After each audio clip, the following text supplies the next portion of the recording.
Good to see you all.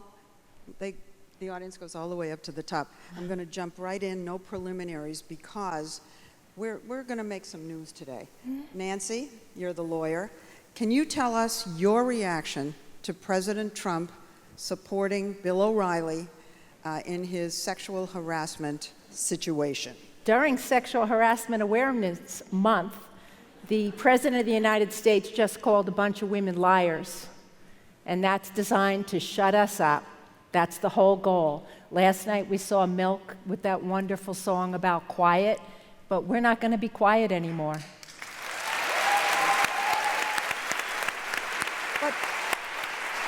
But what does it do to a lawsuit when the president speaks out like that and supports? It's absolutely outrageous, but you know, we're going to try our cases, the most recent case, in front of a jury. And juries understand the truth and evidence. And this is a jury right here. And they understand that the president admitted to grabbing women by the pussy. So are we going to listen to him about what is and is not sexual harassment? Mm-hmm. You know, your new lawsuit isn't only against Roger Ailes.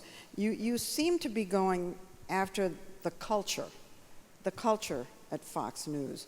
Is that your intention? Our intention is to go after the culture of the United States of America and the world. Well,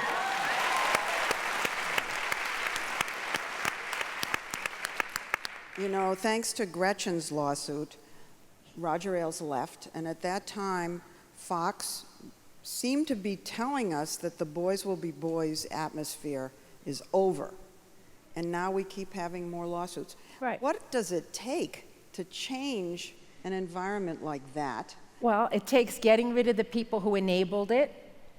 It takes women in power, not just women who are willing to be the first women who the men led in power, and then they go on and protect those men.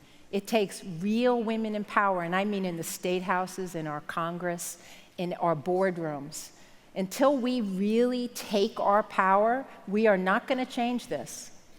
You know, the situation of sexual harassment lawsuits and women talking about it just seems to be accelerating. You have Uber, you had Kay Jewelers. How, Gretchen, is it possible that this problem is expanding 26 years after Anita Hill? It's interesting because after my case, Anita Hill was asked whether or not she felt we had progressed at all in society, and she was somewhat doubtful about that. And I will just share that I've heard from thousands of people all across our great country as well as all over the world, women who have come to me and shared their stories, from police officers to teachers to accountants to other journalists to Wall Street bankers. It's pervasive. And what I have found out is that in 2017, every damn woman still has a story. Yeah. And we got to change that. We have to all agree that we're going to stand up and say we're not taking this anymore. And Since all the Fortune 500 countries or companies, or at least 95% of them, are still run by men, then we also need men on our team. We need men to also be enlightened to this. And so it's not just to put this burden on the shoulders of women that we need to solve this. We also need to reach out to men to say that we need their help. Yeah, it has to come from the top. The man at the top, if it's a man at the top, it's going to be a man at the top. He has to make sure that the culture beneath him does not tolerate this. Now, Patricia is a firefighter. She was promoted to be an investigator and faced 20 years of a specific kind of harassment. So will you tell the story of what you had to contend with for 20 years? Wow. Where do I start? Well, tell us what was going on in the way they spoke to you to start with. Well, I tell you, it initially started when I first was employed. I came onto the department in 1996. And soon after that, the harassment started. I had a gentleman come up to me and ask me, was I going to go toward the EMS side and not the fire side? And I said, no, I'm going to go toward the fire side and up that ladder. And he said, well, I don't think you should. Women, they're not firefighters. They're a distraction. They're more a distraction. You should go toward the medical side, EMS side. And I looked at him, and I was kind of perplexed. I didn't know what to do. But after that, another gentleman, which heard this conversation, told me, he said, Patricia, he said, you're going to face a lot of issues. You need to document. Get your journal and document. Document everything. I didn't understand what he meant at that time because I'm thinking, I'm a good person. I get along with everybody. I don't have any issues. So, you know, I don't start anything. I come to work, I do my job, and I think I do a damn good job. So I press to kind of ignore that statement, but it wasn't until a couple of more years when I started seeing women talking about being sexually harassed and being afraid to speak up because that's suicide to your career. If you speak up, it's suicide. You're considered weak. You're supposed to be a firefighter. You're supposed to be heroes. You're supposed to be strong. And to speak up, now you're a whiner, you're a troublemaker, and you're a problem. And we need to get rid of you. You know, it's bullying is what it is. Gretchen, is there anything women can do? What's the answer? If you do speak up, they're going to key on you even more. Well, I'd like to pick up on what Patricia said, that gathering evidence is just crucial if you find yourself in this type of a situation. Because we still live in a he said, she said culture, unfortunately, and they're not going to believe you. So whether it's journaling or telling somebody else, it's crucial. And also, with regard to making sure that you have real evidence, you should look into your own state laws to see what the tape recording laws are to figure out whether or not it's a felony, like in California. Right. Let me ask Nancy, should a woman immediately pick up the phone and call HR and get it on the record on hello? Only if you think it would be good to call the KGB to complain about Putin.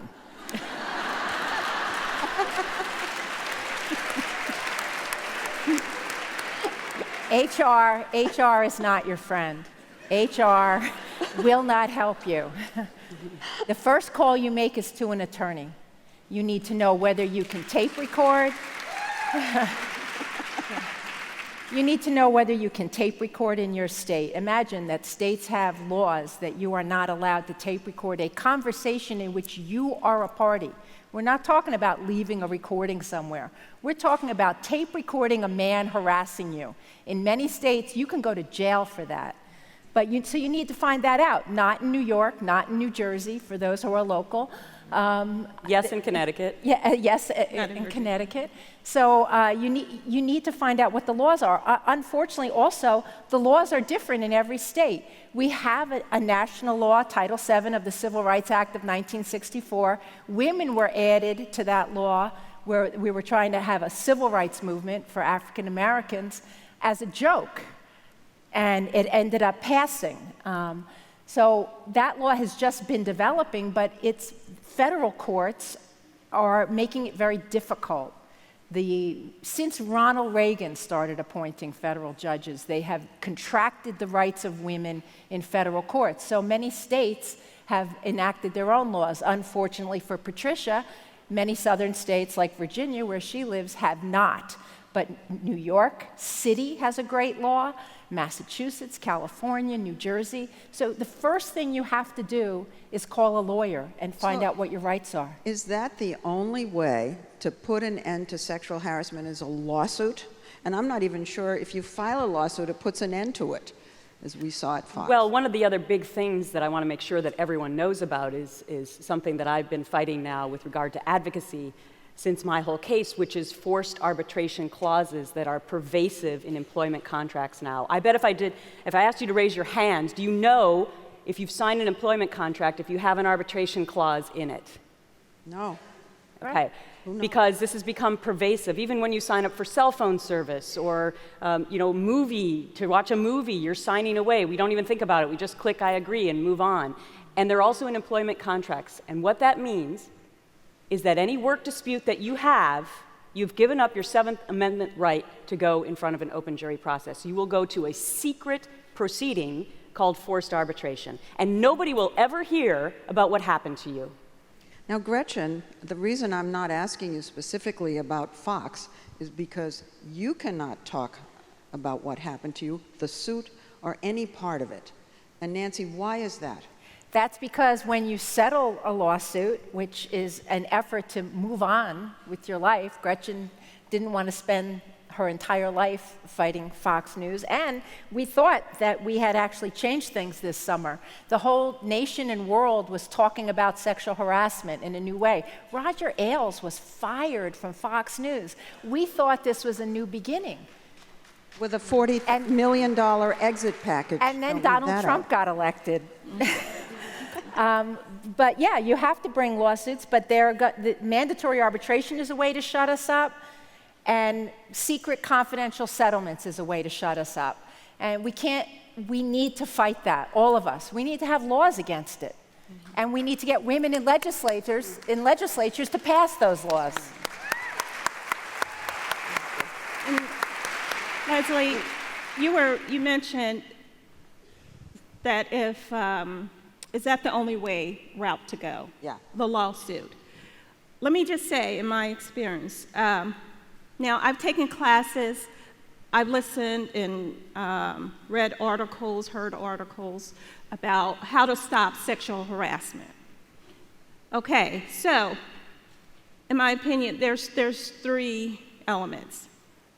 You can go to the person and tell them how uncomfortable you were and address it one-on-one with that person, because I've learned in my job working with a bunch of men, you cannot address it in front of the crowd of people that he is boasting in front of, because that makes it that much worse. So if you're comfortable, you talk to that person on the side. Well, okay, that's the first thing. And he may accept it and may apologize, and you can go on with your career, okay? Then you have the other issue. You address it with that person. They don't accept it. They tell you to suck it up, grow thicker skin, and that's it. Or, the worst, they start to take it personal, and they start retaliating against you. Now it's time for you to go.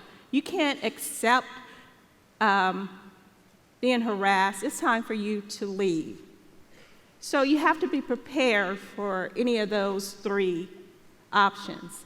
And unfortunately, in this time and age, and when we have a president that is condoning and making it seem like this is the norm, We have followers that are now thinking this is the norm. Well, I'm telling you, it is not the norm. It is not normal to be sexually harassed, because the way I feel is I got that job the same way any other man that I sit next to got that job.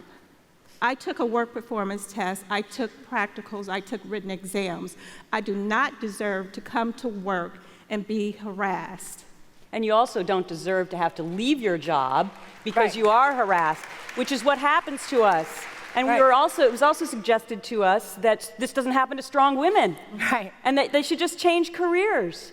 And that's not at all what should happen to the woman, but that's what is happening because all of this is happening in secrecy. But when you speak up, you lose your job too. Right, well, that's the law we need to change. We need to change it that if a woman makes a credible claim of harassment, she's not the one who loses her job. The man loses his job. That has to be mandatory. You know, I read something absolutely astonishing getting ready for this panel, and that is that sexual harassment is more likely to take place the higher up the ladder the woman is. This bullying is really meant for women who are going to be in positions of authority. Mm-hmm. Have you all found that to be the case? Yeah, because it's not about sex, it's about power. Yep, exactly. What is sexual harassment? I think a lot of people think it's groping. It's beyond that. Nancy, can you define it? Sexual harassment is abuse in the workplace because of your gender. It can be sexual, meaning unwelcome comments, direct requests for sex, talking about your body, saying uncomfortable things, but it can also be targeting you because of your gender in other ways, that it's abusive in the workplace. And it rises to the level of illegal if it affects your ability to do your job. Is there anything short of a lawsuit that women should be doing when this starts that could change things for her individual situation? Because I think it's such a horrible bind that we're in, as you described it, Patricia. I think you have to immediately talk to a lawyer and know your rights, because short of a lawsuit means you may not have to file a lawsuit if you collect the right evidence early on. But it's almost inevitable that once you complain, you lose your job. We're in a bind that I can't fix until we fix the law and start being equally represented in all positions of power, Why hasn't everywhere. that happened yet? You know, this was an issue when I Because we're not hearing about these cases because they're going to secret arbitration. Right. That's part of the reason. We're fooling our culture into thinking that we've come so far. Why? Because we're not hearing about it. That is by far the biggest problem. I'm putting together a book right now that's going to be a playbook for women, that's going to help them walk through this process, and it's also going to share stories from these thousands of women that I've heard from. But I would say that we have to make a pledge to one another, that we are going to stand up and speak up. Because if only one or two of us say, yeah, we're going to do that, it's not going to evoke change. We have to all agree that we're going to do that. And we have to make a pledge as parents that we are going to raise our children, our boys and our girls, respecting gender in the same way, equal respect for men and women, because that's where it starts. The role modeling, the watching of the parents and how they treat one another, and the messaging that we're giving to our kids, with the hope that in the next generation, we start to move on out the predators. And we start moving in the people that get it. Nancy, whatever you were going to say, but also add on that when in the new lawsuit that you've just filed against Roger Ailes for Julie Roginski, Yes. Part of the lawsuit is that she claims that she was penalized because she wouldn't support Ailes against Gretchen. Right. She wouldn't get on Team Roger and trash Gretchen the way some on-air personalities, not to mention Geraldo, but some on-air personalities did. And she refused to get on Team Roger and talk about what a great guy he was, and she was retaliated against. Now, that is very pernicious culture. But unfortunately, regarding mandatory arbitration, President Obama had just signed a regulation that went into effect in November that banned any company that did business with the federal government from requiring its employees to engage in mandatory arbitration, taking away your Seventh Amendment right, which is a way to keep harassers in the workplace because women don't know other women have complained. It's a terrible, terrible system. One of President Trump's first acts was to eviscerate that law. That law doesn't exist anymore. We had it for like 2 months. How could he eviscerate a law? He signed an executive order. It was an executive order from President Obama, and he tore it up wasn't a law. his first week. We have many laws that are pending. Gretchen was in Washington a couple weeks ago. Yeah, had a press conference with senators and members of the House who are trying to reintroduce their laws to get rid of forced arbitration, which has become part of my advocacy movement now. We need to make it a bipartisan effort, though, so everyone please call your members of Congress, because, listen, when somebody's going to sexually harass you, they don't ask you beforehand, are you a Republican, a Democrat, or an independent? No, they just harass you. And this should not be a political issue. This should be something that every single person cares about. I don't care what political party you're in. We all have children, or we have nieces or nephews or grandkids, or we have friends who have kids. And that's why we should care about this issue. What happens? And Mike, I'm going to ask a question, you answer. What happens when you do complain? I keep hearing that once you leave after this kind of situation, you never get back to where you were. You end up with a less lucrative job. You may be forced out of that entire industry. I don't know what you were going to say, and then talk about that. no, I was just going to mention with the fire department, police department, sheriff department, there's what's called the code of silence. You don't speak out against the department. But let me say, first of all, I work with a bunch of great guys. I've worked with some excellent officers, but there are a few bad apples that are not recognized because of society right now. So a code of silence, if someone speaks out, they're immediately ostracized. So once you're ostracized, yes, it is career suicide, because now even the people in the room that saw the incident and even spoke up against it to you will not speak out in public because they try to keep everything in-house. They don't want it to go outside of that entity. So you will face retaliation. You will face being ostracized. But for me, I say we need to speak up.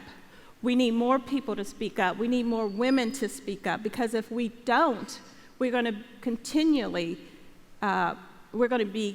to be silenced. Are you still there in the fire department? I am still there, but I was removed from my position as a uniformed firefighter, a fire officer, I would say, because I was a lieutenant getting ready to take a promotional exam to be a captain. So now I'm a civilian because they, with the retaliation, refused to continue to let me climb that ladder and retire as a uniformed person. They used a lot of tactics as far as trying to discredit you. They blocked lawyers from advocating for me in Virginia. So they went after lawyers that were trying to help me in my case. But I am now, I'm was called a facility management within the department, but civilian. I'm still fighting. I will continue to fight. Yeah. I will not be silenced. Yay.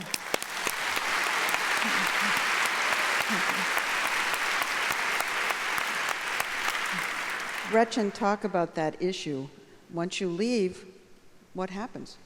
So the thousands of women who've reached out to me, first of all, I've responded to every single one of them. If anyone in the audience is struggling right now, you can reach out to me and I'll try to help you. I just want to make sure that I say that, because this has become not just a book or a panel. This is a movement. We feel it in our society right now. We're going to finally make a change and a difference. And I'm going to make sure that that happens. As far as retaliation, that's a huge undersold part of the story. A lot of times when these cases break, people just want to see the headlines of the sex stuff that happened. But it's really the retaliation that is what's holding the women back and being pushed down. And I think maybe, Nancy, you can speak about that too more Yeah, than I can. the retaliation is career-ending for many women, and that's why we need to stop it right now. We're looking backwards right now about how it's been, but I was in Washington on January 21st, and I think that we need to say, how is it gonna be? We are not going to be silenced anymore. We are not gonna take it anymore. We're mad as hell. Perfect. Perfect. Thank you. Thank you all.